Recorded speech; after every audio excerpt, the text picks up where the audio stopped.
Civil's Fundamentals. Building Strong Minds with Stronger Fundamentals.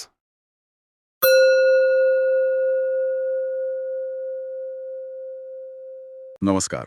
आज मुगल इतिहास के एक ऐसे दौर में चलते हैं जब सल्तनत मतलब औरंगजेब के बाद काफी उतार चढ़ाव से गुजर रही थी। बिल्कुल, वो एक ट्रांजिशन का पीरियड था। हाँ, और इसी दौर में एक शख्सियत उभरी, जुल्फिकार खान, नुसरत जंग।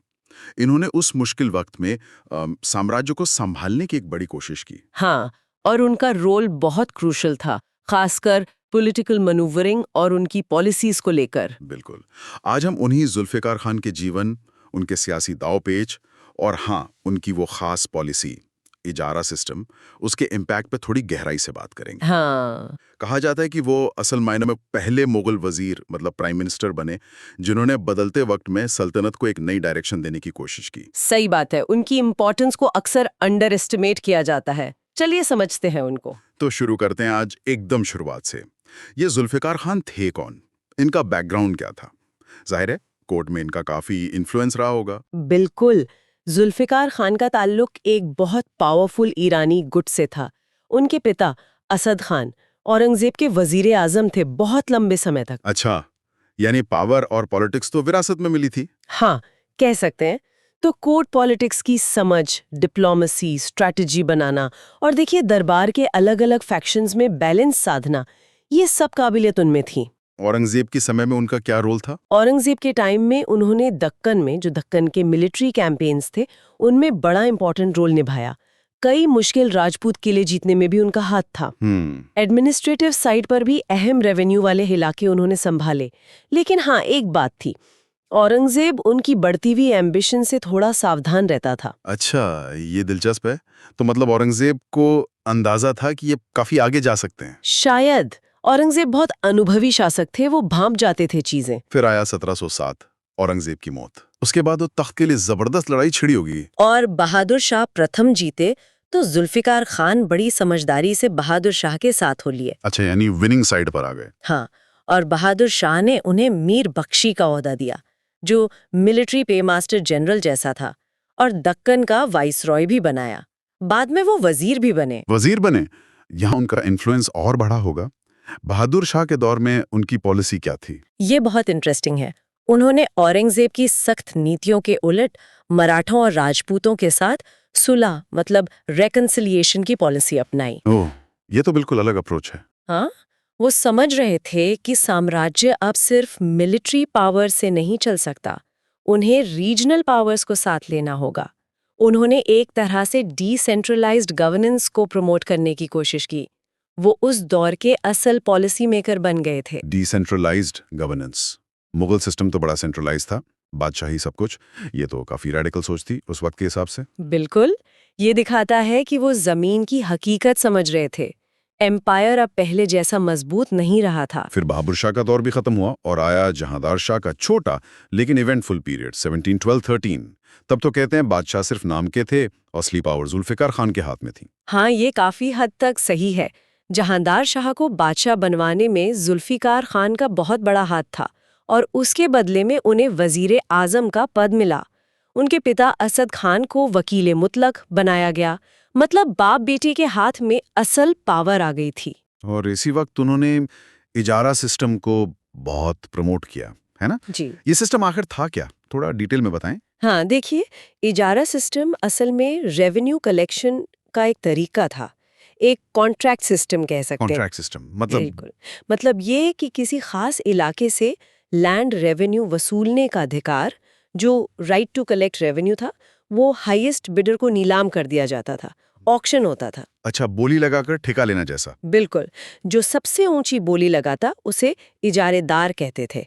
वो सरकार को एक फिक्स्ड अमाउंट, जो तय रकम होती थी, वो शाही खजाने में जमा करवाता था और फिर उसे छूट होती थी कि वो किसानों से रेवेन्यू वसूले। जुल्फिकार ने इसे क्यों अपनाया? क्या जरूरत थी इसकी? जरूरत ये थी कि औरंगजेब के लंबे डेक्कन कैंपेन्स और उसके बाद की लड़ाइयों ने शाही खजाना खाली कर दिया था।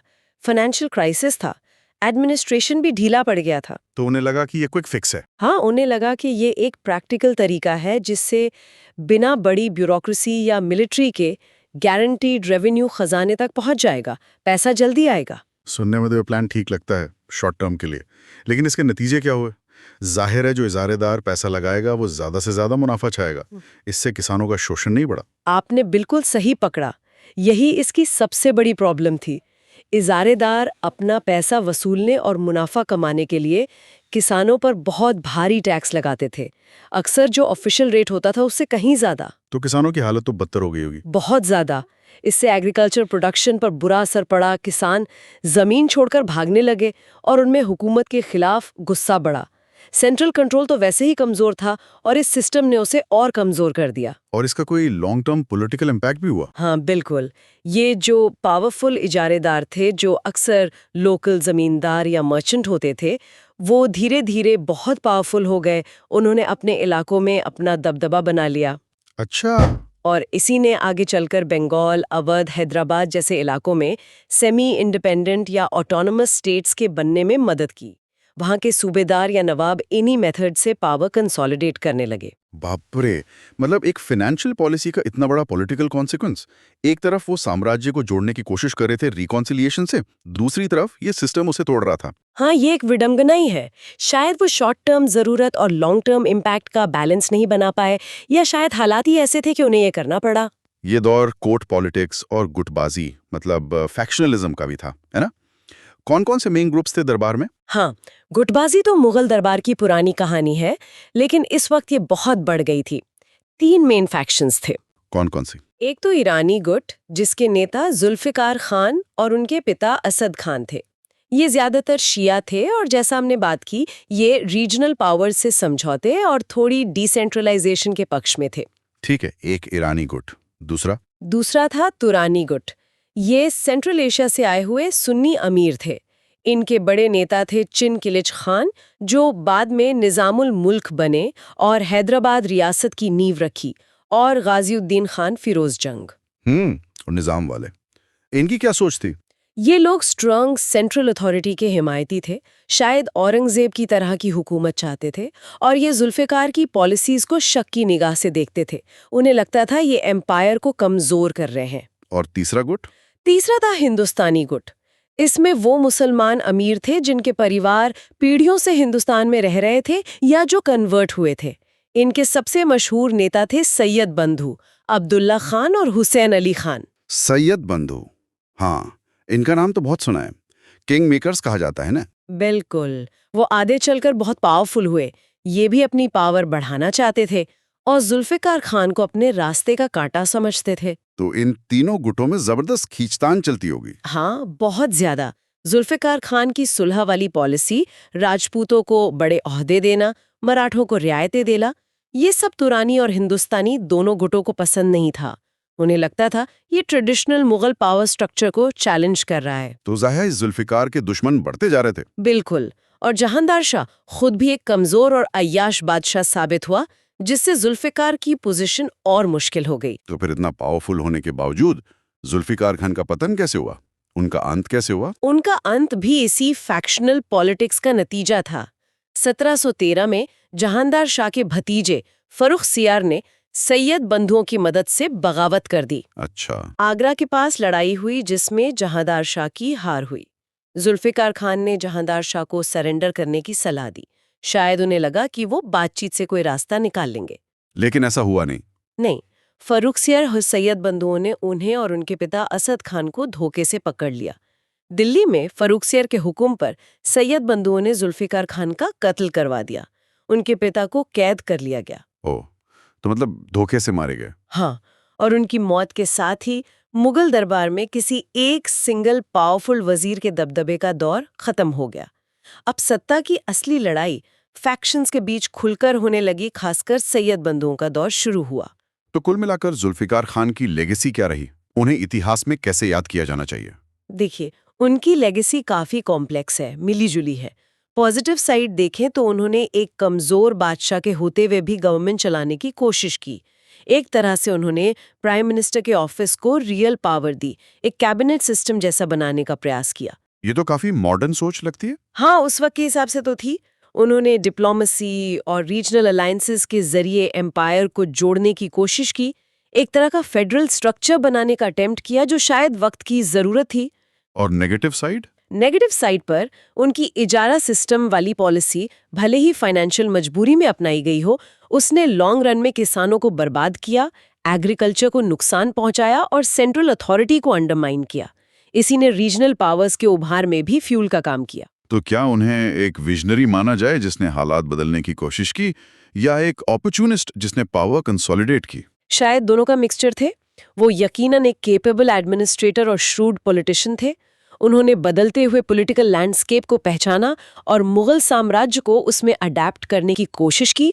वो बंगाल, अवध, हैदराबाद में सेमी ऑटोनमस रूल के प्रीकर्सर मतलब अग्रदूत भी कहे जा सकते हैं। वो एक ऐसे प्रैग्मेटिक लीडर थे जिन्होंने डूबते जहाज को बचाने के लिए कन्वेंशनल तरीकों से हटकर उपाय सोचे, भले ही उनके अनइंटेंडेड कॉन्सिक्वेंसेस निकले। वाकई मुगल सल्तनत के ढलान के दौर की एक बहुत अहम और थोड़ी दुखद कहानी भी है ये। उनकी कोशिशें, उनके प्रयोग उस वक्त की चैलेंजेस को बहुत साफ दिखाते हैं। निश्चित रूप से उनकी कहानी हमें बताती है कि कैसे पॉलिसीज, इंडिविजुअल पर्सनालिटीज और कोर्ट पॉलिटिक्स का ताना बाना मिलकर इतिहास की दिशा तय करता है, खासकर जब सेंट्रल पावर कमजोर हो रही हो। ये चर्चा एक सवाल भी छोड़ जाती है सोचने के लिए, क्या उस वक्त के हालात में मुगल साम्राज्य का डिसइंटीग्रेशन अनअवॉइडेबल था? मतलब क्या उसका बिखरना तय था? या जुल्फिकार खान जैसे लोग अगर अलग नीतियां अपनाते, या उन्हें ज्यादा वक्त मिलता, या शायद कोर्ट फैक्शंस उनका साथ देते, तो क्या नतीजा कुछ और हो सकता था? ये सोचने वाली बात है। बिल्कुल, ये इतिहास के व्हाट इफ्स में से एक है जिस पर हमेशा डिबेट हो सकती है। आज इस दिलचस्प और गहरी बातचीत के लिए आपका बहुत बहुत शुक्रिया। शुक्रिया।